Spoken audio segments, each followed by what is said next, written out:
Jeff, I'll let you take this one from JS1919 again. Feels like Harbs has always been passive-aggressive with Ate's past injuries with the media and pushing him to play. What point is Ate fed up with having to save Harbs over and over? It seems like we've reached a boiling point. Yeah, I would push back on that. I think they give Lamar Jackson a ton of latitude. I think Lamar insists on stuff being private. He doesn't like when stuff gets out about him, about injuries. I think some of the uncertainty with how Harbaugh talks about him is because they don't want to, put out anything that Lamar doesn't want out there, not to mention the strategic aspect of teams not knowing whether your starting quarterback's going to play or not. So I don't think John Harbaugh has been, I mean, people are going to disagree because I think there's a portion of this fan base who, it's all pro Lamar and everything that's not related is Harbaugh's fault. But I think they kind of handle Lamar Jackson with kid gloves in the building, and they always have, and they give him a leeway. I mean, what was John's quote earlier in the season? Lamar's going to do what he wants to do. I forgot the exact quote. So I don't really feel like that. I think they want him out there. They need him out there, but they also understand that, if he can go, he can go. The dude's a competitive guy. If he can play, he can play. But I don't think that, they're trying to force him out there or they're trying to deceive. I think some of it they're uncertain like us. I mean, as I said, I think in a lot of ways that, the hope was he'd practice this week. Now we shall see if that happens.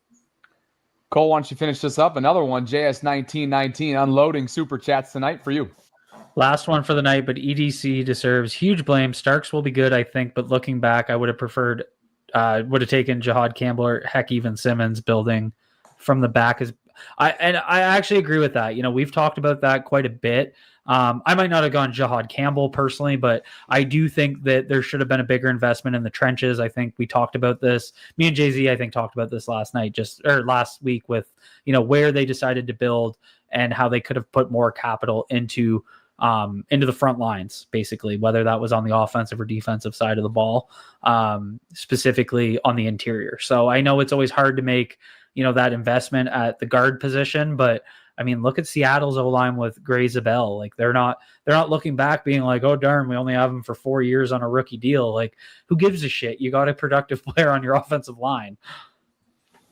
All right. That brings us to the end of Super Chats. We appreciate you guys for coming out in droves tonight, well over 400 concurrents at peak. So we appreciate that a lot. And if you could on the way out, like the video, subscribe, hit that notification bell.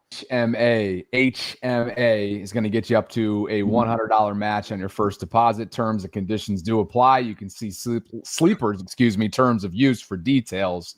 It's currently operational in over 25 states. You can check out Sleeper more today. And we thank them for the continued support of this program on Tuesday nights moving forward.